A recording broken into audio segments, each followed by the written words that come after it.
अब नेक्स्ट मेरे पास रह गई अपर आर्म्स, इसकी रह गई। इसको डिफ़ाइन करने के लिए मैं क्या करता हूँ, मुझे दोबारा से इंसर्ट करने पड़ेंगे कंपोनेंट्स को। इंसर्ट, ब्राउज़ करूँगा मैं, और मैं करता हूँ पार्ट 4 को इंसर्ट। इसकी भी पोजीशन अभी से फिर मैंने अबाउट एक्स रोटेट किया इसको, अगर हम इस पोजीशन में देखें, और इसको मैंने यहाँ पे ड्रॉप कर दिया। नेक्स्ट मैं क्या करूँगा, नेक्स्ट मैं इस एच को सिलेक्ट करूँगा और इसका मेट जनरेट करूँगा इस एच के साथ। इसको मैं यहाँ पे जब ओके करता हूँ, अब मैंने एक तो इसको इसके साथ, इस फेस के साथ अटैच करना है, और दूसरी इसकी रोटेशन को मैंने कंट्रोल करना है। मैं अब इसमें किसी क्या मेट अप्लाई कर सकता हूँ, इस फेस को मैंने सेलेक्ट किया, यहाँ से इस फेस को मैंने सेलेक्ट किया। अब ये क्या होगा, मेरे पास ये जो दोनों फेस हैं ये आपस में मेरे कोइंसाइड हो जाएंगे। यानी कि जब मैं इसे ओके करूँगा तो इसको मैं अप डाउन मूव नहीं कर सकता, इसे मैं लेफ़्ट राइट मूव नहीं कर सकता। अब इसकी सिर्फ रोटेशन को कंट्रोल करना है। उसके लिए मैं क्या कहता हूँ, मैं कहता हूँ ये एच और मेरे पास ये एच परपेंडिकुलर हैं,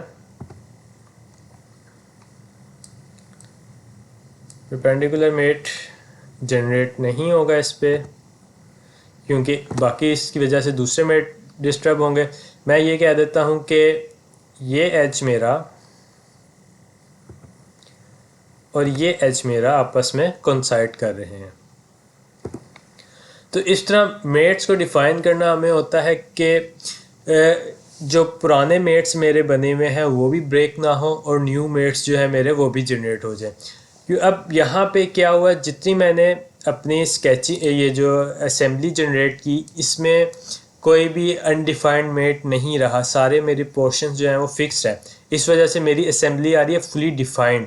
अगर मैं इस पर कोई ऐसा मेट असाइन कर देता हूँ जो कि बाकी मेट्स को ब्रेक करने की कोशिश करेगा, यानी कि इसको मैं इस फेस को और इस फेस का मैं मेट जनरेट करने की कोशिश करूँगा, तो इसके साथ जो मैंने बाकी मेट्स किए थे वो ब्रेक हो जाएंगे। तो यहाँ पे ओवर डिफाइंड की ऑप्शन आ जाएगी और एरर आ जाएगा। मैं फर्दर इससे प्रोसीड नहीं कर सकूँगा जब तक मैं अपने मेट्स को ख़त्म ना कर लूँ। बहरहाल अब सेकंड चलते हैं। बजाय इसके कि मैं दोबारा इंपोर्ट करूँ, मैं इसका लीनियर पैटर्न लेता हूँ, लीनियर कंपोनेंट पैटर्न। इसकी डायरेक्शन मैं इस एच से लेता हूँ, और इसका डिस्टेंस मैं लूँगा, मेरे पास ये था 2 फीट था, तो इसको हम देख लेते हैं। लेट्स से अगर हम 2 फीट ही लें, और 2 फीट्स इधर मैंने दो चाहिए मुझे। यहाँ से मैं इसको सिलेक्ट करूँगा, इसकी डायरेक्शन यहाँ पे आ गई। अच्छा, मुझे थोड़ा सा कम करना पड़ेगा इसका, ये करता हूँ मैं 23 इंचेस। तो यहाँ पे मेरा मेट कंप्लीट हो गया। ओके, अब बात आ जाती है कि मैंने फर्दर स्केचिंग करनी है, मैं किस तरह स्केचिंग करूँगा। जिस तरह मैंने पहले बताया था, हमने ये रेफरेंस प्लेन लिया था, इसी तरह हम रेफरेंस लाइन ली थी, इसी तरह हम इस पे भी फर्दर स्केचिंग कर सकते हैं। मैं इस फेस को सिलेक्ट करता हूँ और इस पे स्केच में जाके स्केच को सिलेक्ट करूँगा, फेस सिलेक्ट हो गया, पॉइंट। अब मैंने पॉइंट करना है, लेट्स से एक पॉइंट मुझे इधर चाहिए, और एक पॉइंट मैं इसके सेंटर में ले लेता हूँ।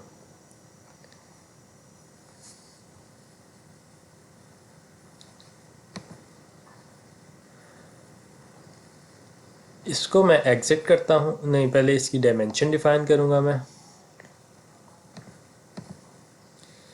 इस पॉइंट की यहाँ से जो है 6 इंचेस हैं।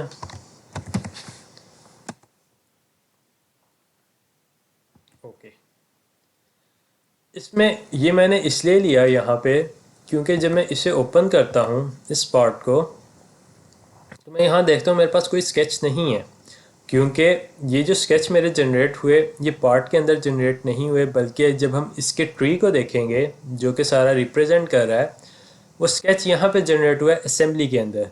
हमारे पास यहाँ पे मेट्स की ऑप्शंस है। जब मैं मेट्स को ओपन करता हूँ तो जो जो मैंने मेट्स असेंबली में यूज़ किए होंगे वो यहाँ पे शो हो जाएंगे। जो स्केचिंग की है वो अलग आ रही है, जो पैटर्न यूज़ किया है।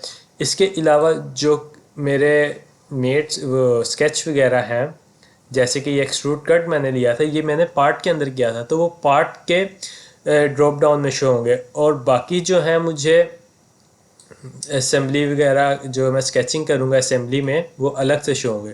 तो इन सबको मैं राइट क्लिक करता हूँ और कोलैप्स आइटम कोलैप्स हो गए, सारे बंद हो गए। अच्छा, अब नेक्स्ट मैंने क्या करना है, मैंने एक यहाँ पे मेंबर अटैच करना है और एक यहाँ पे मेंबर अटैच करना है। मैं इसको, मेरे पास जो सेकंड ऑप्शन है, बजाय इसके कि मैं इसको इस पार्ट को मैं ओपन करता हूँ, मैंने इस पार्ट को ओपन किया। अब मुझे नहीं पता कि वो वाला फेस जिधर मैंने स्केचिंग करनी है, जैसे कि ये फेस है मेरा, ये इधर इस पार्ट में कौन सा फेस है, क्योंकि ये तो मेरे पास सिमेट्रिक है, ये स्क्वायर मैंने एक रॉड जनरेट किया हुआ है। तो मेरे पास एक और ऑप्शन है, इसको मैं सिलेक्ट करता हूँ। मैं इस फेस पे आके, क्योंकि इधर मैंने जनरेट ऑलरेडी स्केच बना लिया, मैंने इस पे बनाना है, उधर से मुझे नहीं पता चल रहा, तो मैं इस पार्ट पे आके इसको सिलेक्ट करता हूँ और इधर मैं असेंबली मॉड्यूल में रहता हुआ अपने पार्ट को एडिट कर सकता हूँ।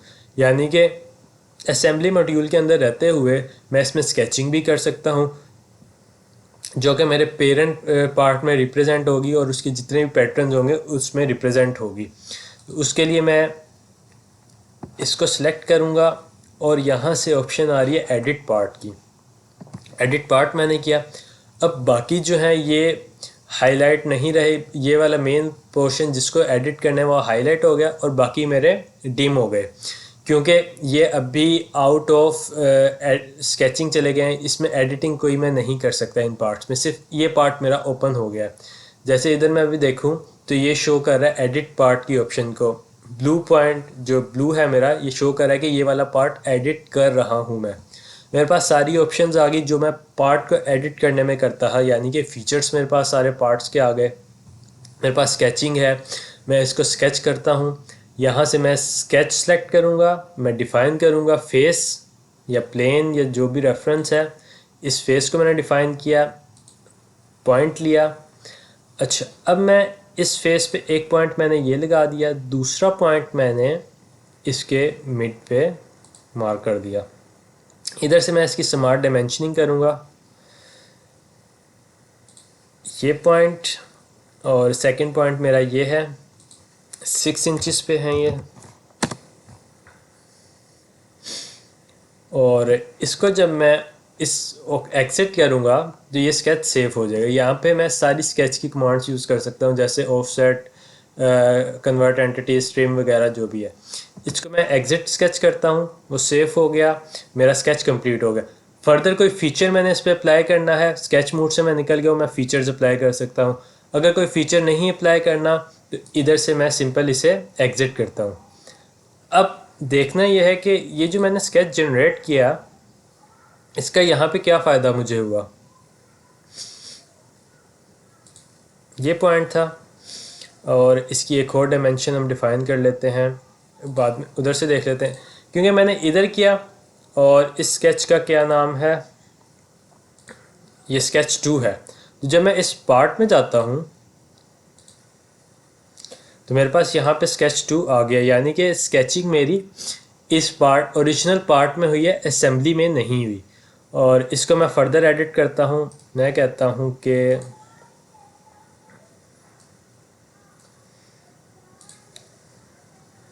मेरे पास ये लेंथ है 1 इंच है, तो मैं इसे हाफ इंच पे कर देता हूँ।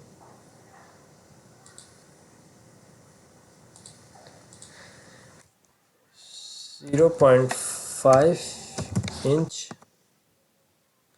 और एग्जिट। मैं दोबारा इस पे आता हूँ, इसे मैं सेव करूँगा तो मेरे पार्ट की पोजीशन यहाँ, जो मेरा स्केच था उसकी पोजीशन यहाँ पे डिफ़ाइन हो गई। अब इस फेस को भी देख लेते हैं। इसमें ये जो है, क्योंकि यहाँ पे मेरे पास पैटर्न था, इसको मैं जब सेलेक्ट करूँगा, इस पार्ट को मैंने ओपन किया, इधर स्केच 2 मेरे पास ये शो हो रहा है। क्योंकि मैंने लीनियर पैटर्न लिया था, वहाँ से उसकी जो पोजीशन थी वो फेस की चेंज हो गई। मुझे यहाँ पे स्केच चाहिए था जो मैंने असेंबली में जनरेट किया था, उसको भी मैं एडिट कर सकता हूँ। स्केच 1 एडिट, और इसकी मैं पोजीशन डिफाइन कर लेता हूँ 0.5 इंचेस। अब ये मेरा जो है स्केच कंप्लीट हुआ। फर्दर मैंने क्या करना है, मैं लेता हूँ 3D sketch. 3D sketch line, मैं इस पॉइंट को पिक करूँगा जो मैंने अभी जनरेट किया।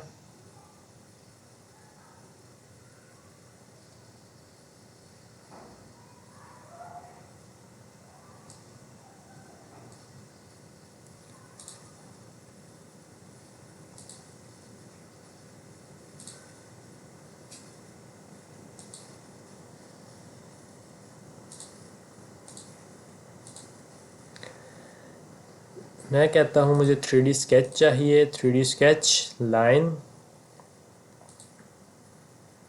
इस पॉइंट से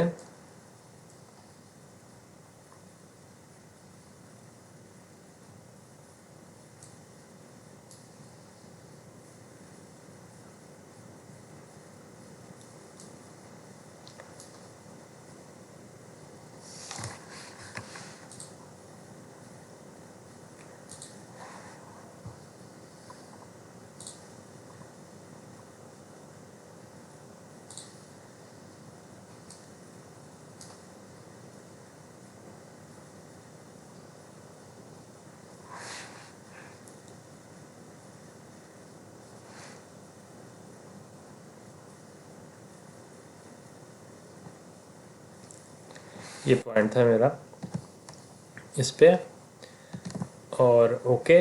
इसके अलावा सेकंड मैं कहता हूँ जो मैंने सेंटर पॉइंट जनरेट किया था, इस पॉइंट से लेके इस पॉइंट तक एग्जिट स्केच। यहाँ पे अब मैं फर्दर जो है उसे इंपोर्ट करूँगा, लेकिन अब मुझे कितनी उसकी डायमेंशन चाहिए मैं देखता हूँ। मैंने इसे सिलेक्ट किया, मैंने इसे सिलेक्ट किया, और डायमेंशन है इसकी 558.8 मिलीमीटर्स।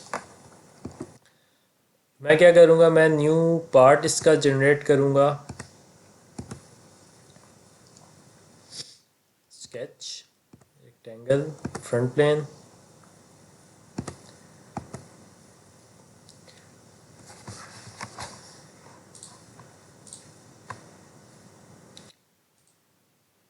इक्वल, और 1 इंच फर्दर एक्सट्रूड करूँगा मैं इसे 558.8 मिलीमीटर्स, और इसे मैं सेव करूँगा पार्ट 5। अब मैं इसे दोबारा अपने असेंबली में यूज़ कर सकता हूँ। जब तक मैं इसे सेव नहीं करूँगा मैं इसे यूज़ नहीं करूँगा। असेंबली इंसर्ट कंपोनेंट पार्ट 5, इसको मैंने रोटेट करना है अबाउट वाई, और इसको मैं मेट अप्लाई करूँगा इस एच के साथ, इंसर्ट मेट। फर्दर मैं इस फेस को इसके साथ करता हूँ ओके।